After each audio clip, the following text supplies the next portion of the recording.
Habaib datang ke Indonesia bukan untuk melas. Kami nggak diajarkan minta-minta, saudara. Jangan khawatir. Habaib datang ke Indonesia bukan untuk meraup daripada harta, enggak. Kami tidak mencari jabatan, enggak. Kenapa? Itu bukan didikan dari keluarga kami. Didikan keluarga kami, lihat bagaimana Al-Habib Salim bin Ahmad bin Jindan, saya punya kakek, keluar masuk penjara. Kenapa bisa keluar masuk penjara? Membakar semangat perjuangan masyarakat Indonesia untuk merebut kemerdekaan, saudara. Al-Habib Ali bin Abdurrahman Al-Habsyi Kuitang, beliau yang memfatwakan ketika tanggal 17 Agustus Soekarno membacakan teks proklamasi mendeklarasi daripada kemerdekaan Indonesia. Beliau di hari Jumat itu, ba'da Jumat beliau fatwakan, sekarang saya fatwakan setiap tanggal 17 Agustus wajib pasang bendera merah putih di rumah-rumah kalian. Siapa yang nyuruh? Itu fatwa Habib Ali bin Abdurrahman Al-Habsyi Kuitang. Bendera merah putih, siapa yang memberikan instruksi kepada Bung Karno untuk membuat bendera merah putih sebagai bendera Indonesia? Itu adalah fatwa Al-Habib Idrus bin Salim Al-Jufri Palu Al-Khairat. Lambang negara Garuda, siapa yang buat? Al-Habib Asy-Syarif Hamid Al-Gadri dari Pontianak, keluarga baginda Nabi Muhammad. Lagu 17 Agustus, Pramuka, lagu syukur, siapa yang buat? Al-Habib Husin Al-Mutahhar dari Semarang, dzurriyyat baginda Nabi Muhammad. Jadi Anda jangan berpikir, ini habaib di Indonesia jasanya apa? Banyak, itu yang baru kecatat. Itu yang baru ketahuan. Masih banyak lagi daripada keluarga Nabi Muhammad yang tidak mau masuk buku karena perjuangannya ikhlas karena Allah dan Rasul. Banyak, saudara. Siapa Imam Bonjol? Semua pasti bilang pahlawan. Betul apa enggak? Imam Bonjol pahlawan Indonesia bukan? Pahlawan nasional bukan?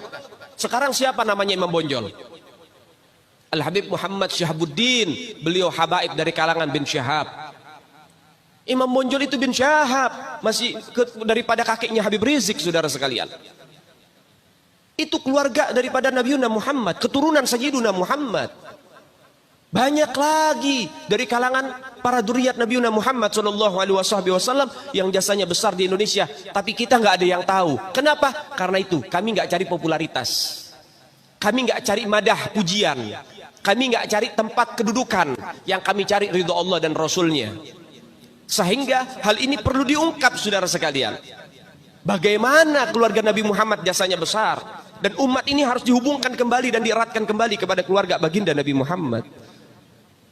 Ini akhir zaman, kita semua ngelihat kok bagaimana gencar-gencarnya di media sosial apa upaya untuk supaya memisahkan umat Islam dengan keluarga baginda Nabi Muhammad. Upaya keras supaya habaib dibenci ada di Indonesia. Mulai Habib dengan kiai diadu, Habib dengan ustadz diadu. Mulai ada hal-hal semacam itu. Apa? Dendam politik, saudara. Gak keluar dari situ. Karena dendamnya kepada Habib Rizik sehingga akhirnya demikian. Habib Rizik itu siapa? Keluarga Nabi Muhammad, keturunan Nabi Muhammad, cucunya Nabi Muhammad.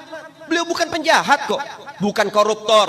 Beliau nggak pernah bawa lari uang rakyat. Beliau nggak pernah ngerugiin negara. Beliau tidak pernah mencemarkan nama baik negara. Beliau itu bukan penjahat, saudara. Bukan penjahat. Apa masalahnya dia? Sehingga dicecar sedemikian rupa. Cuman masalah prokes doang, 4 tahun, saudara. Berapa banyak di luar sana pejabat, aparat, bahkan rakyat yang melanggar prokes gak ada yang ditahan. Kenapa cuman Habib Rizik yang ditahan? Ini upaya untuk supaya umat Islam benci terhadap keluarga baginda Nabi Muhammad. Hati-hati, saudara sekalian.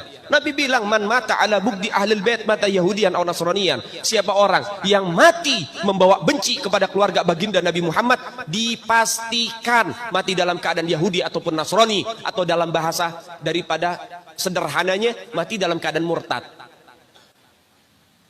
Sahabat tanya, wa in sama wa shalla ya Rasulullah, walaupun orang itu puasa, walaupun orang itu sholat, apa tetap hitung mati murtad? Apa kata Nabi? Wa in shamma wa shalla, walaupun orang itu puasa, walaupun orang itu sholat, kalau dia mati bawa benci kepada keluarga Nabi Muhammad, dipastikan mati dalam keadaan murtad. Ini Nabi yang punya mau, bukan kita habaib. Dan seharusnya yang membahas masalah fadailul ahlul bait, keutamaan para habaib, bukan dari mulut saya, bukan dari mulut Habib Khalid, wala Habib yang lain, bukan. Tapi daripada mulut para guru-guru kita. Mereka yang lebih punya kewajiban untuk membahas masalah ini ke umat, saudara. Kenapa? Supaya tidak ada fitnah. Kalau saya yang bicara begini, akan ada pertanyaan. Itu maunya Habib. Itu maunya dia. Itu mah dalil buat-buatan dia. Terserah Anda.